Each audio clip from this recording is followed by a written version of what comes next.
እንዴት ዋላችሁ? እንዴት ሰነበታችሁ? ዛሬ እስቲ በተደጋጋሚ ሶሻል ሚዲያ ላይ እየተወራ ከነበረው ወደ ነበረው አንድ ጉዳይ ልውሰዳችሁና የራሴን ምልከታዬን ላስቀምጥላችሁ።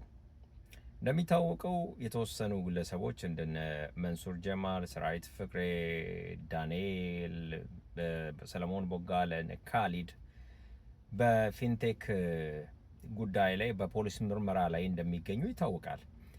ይሄን በማስመልከት ብዙ ሰዎች በእነሱ ጉዳይ ላይ የራሳቸውን ሪያክሽን ሲሰጡ አይቻለሁ።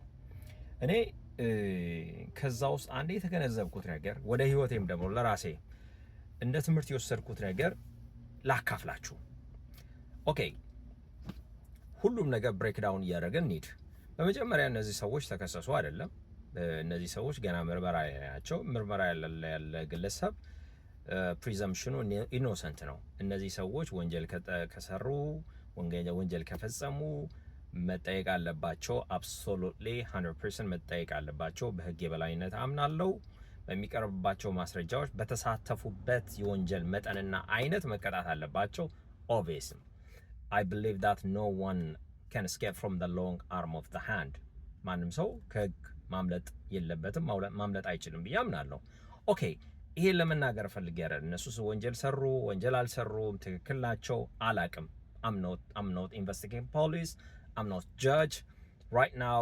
ማቀው ነገር የለም። ያው ህግ የሚፈታው ነገር ነው። ግን እንደ ግለሰብ በተደጋጋሚ ሶሻል ሚዲያ ላይ የማየው ነገር የኔ መጨረሻ ማን ነው? እንዴት ነው? የእያንዳንዳችሁ ሰዎች የምትናገሩ በዚህ ጉዳይ ላይ የምትናገሩ ሰዎች መጨረሳችሁን ታውቃላችሁ ወይ? ልጠይቃችሁ። ቅድም እንደተናገርኩት እነዚህ ሰዎችን አብሶሉትሊ ማቃቸው ነገር የለም። ምንም አይነት ነገር ግንኙነትም ምንም አይነት ነገር አላቃቸውም። እንደ ሚዲያ ሰው ከማወቅ ውጪ ማለት ነው። በሚሳተፉት በሚዲያቸው በሚሰሩት ስራ በጣም ማደንቃቸው ሰዎች ናቸው። በበጎ አድራጎታቸው እንደነ ካሊድን እንደነ ሰለሞን ቦጋለ በጣም ነው የምንወዳቸው ሁላችንም። እኔ ብቻም ሳይሆን ብዙዎቻችን የምንወዳቸው ናቸው። እኔ ሚዲያ ላይ ስለነሱ ብዙ ሰዎች ሪአክሽን የሚሰሩት ብዙ ኤአይ ቪዲዮ የሚለቀቁ ሳይ አንድ አባባል አለ። አንድ ሰው ሞቶ አስክሬኑን ተሸክሞት ሲሄድ ምን ነው እንደዚህ እንደምትከብድ ባወክ እንደዚህ መሆንን ባወክ የሚባል ሌላ የቀጥተኛ አማርኛ አባባል ሳይሆን ሌላ ደቡብ ክልል አባባል አለ።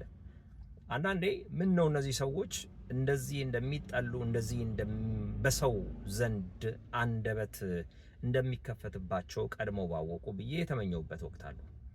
እኔ አንድ ሰው ከወደቀ በኋላ በአንድ ሰው ውድቀት ላይ ይህን ያክል ጥላቻ የምንናገር ሰዎች፣ ቅድም እንደተናገርኩኝ ባጠፋው ነገር ካለ ሁለት ነገር አምናለሁ። ሁለት አካል አለ ፍርድን የሚሰጥ በምድር ላይ ፖሊስ ምርመራውን ያደርጋል፣ አቃቤ ክስ ይመሰርታል፣ ፍርድ ቤት ውሳኔ ይሰጣል። በዚህ አምናለሁ። በመንፈሳዊ ዓለም ደግሞ ፍርድን የሚሰጥ እግዚአብሔር እንደሆነ አምናለሁ። መጽሐፍ ቅዱስም ስለሚናገር ማለት ነው። ፈራጅ አምላክ እኔ ነኝ ስለሚል እነዚህ ሰዎች ባጠፉትም ገና ባላጠፉት በተፈጸመው ወንጀል ላይ የወንጀላቸው መጠን ተሳትፎ ባልታወቀ ጉዳይ ላይ ክፉ ንግግር የምንናገር ሰዎች አንድ ነገር ልጠይቃችሁ። እንደዚህ ስትናገሩ እነዚህ ሰዎች ልጆች አሏቸው፣ ገና ህፃናት ሊኖሩ ይችላሉ።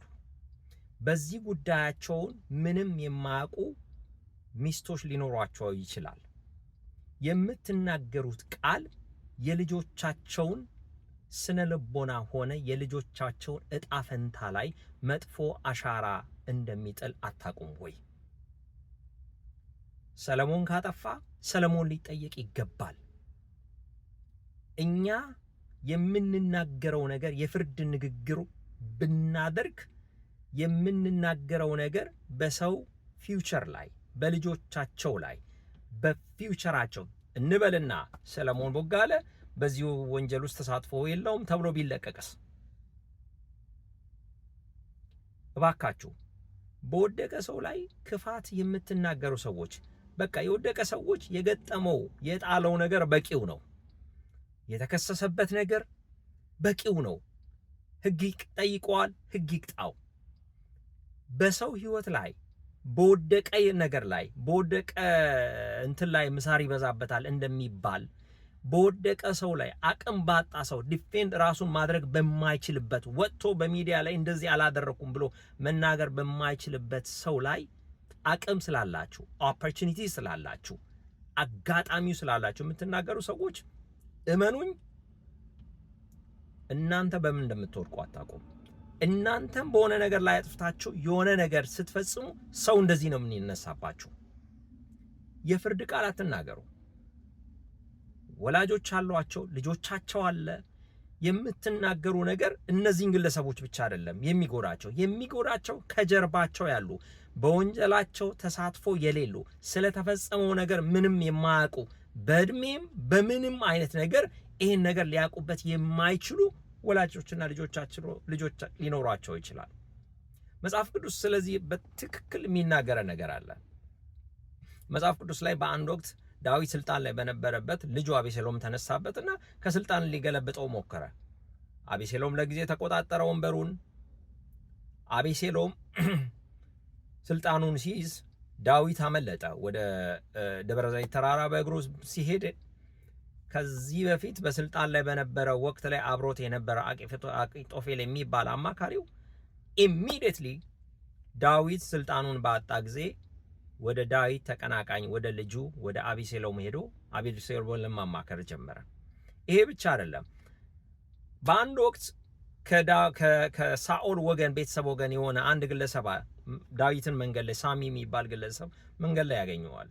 አግኝቶስ ዳዊትም ምንድነው ያለ? አንተ የደም እጅ አለብህ፣ አንተ ክፉ፣ አንተ ብሎ ዳዊት ላይ ድንጋይ ሲወረውር እንደነበረ መጽሐፍ ቅዱስ ላይ ይናገራል። ሁለተኛ ሳሙኤል አይ ቲንክ ምዕራፍ 16 ይሆናል። አይ ሆፕ ምዕራፍ 16 ተመልከቱ። ዳዊት ለተወሰነ ጊዜ ስልጣኑ ከእጁ ቢወሰድ 3 ሰዎች ልጁን ያሳደዋል። እዚያ አኪጦፌል ከሱ ጋር የነበረ ተለይጦት የሱን ተቃራኒ ወይንም እሱን ስልጣኑን ወደ ገፋ ሄዶ ሰፖርት ያደርገዋል።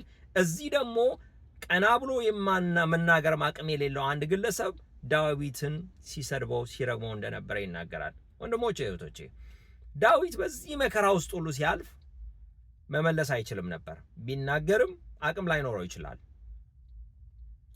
ዛሬ እናንተ በሆነ ነገር ከወደቃችሁ እመኑኝ ሰዎች፣ ዳዊት አቅም እንዳጣ ሁሉ ዳዊት ለሁሉም ነገር በሰዓቱ መልስ መስጠት እንዳልቻለ ሁሉ ዛሬ እናንተ በወደቃችሁት ነገር ሰዎች ሁሉ ይነሳባችኋል። ግን እግዚአብሔር ቅን ፈራጅ ነው። ዳዊትን ለጠላቶቹም ለልጁም አሳልፎ አልሰጠውም። ዛሬም አንድ ነገር ልንገራችሁ። እኔ በነሰለሞን ጉዳይ በነሰራዊት ጉዳይ እነሱን ዲፌንድ ለማድረግ ሳይሆን ባጠፉ ጥፋት ፍርድ የሚሰጠው ማን ነው? ምርመራውን የሚያካሂደው ማን ነው? እንደ ግለሰብ የምንናገራቸው ንግግሮች የነሱን ቤተሰብ ህይወት ይጎዳል። እኔ በሰው ህይወት ላይ ብዙ ፈርጃ አውቃለሁ። በጣም የሚገርመኝ በፈረድኩት ነገር ላይ እነሱ ላይ በተናገርኩት ነገር ላይ እኔ በተራይ ወድቄ አውቃለሁ። ዛሬ የተናገራችሁ ሰዎች ነገ እናንተ ስትወድቁ ዛሬ እንደተናገራችሁ ነገ ተረኛው እናንተ ላይ ይናገራችኋል። ስለዚህ ፕሊዝ ፍርድ እግዚአብሔር ነው። በምድር ደግሞ ፍርድ የሚሰጠው ፍርድ ሰጪ አካል አለ። ዲው ፕሮሰስ አለ። በዛ የሚጠየቁበት ነው። ይሄን ነገር የምታረጉ ሰዎች ነገ ምንድነው የሚገጥመኝ?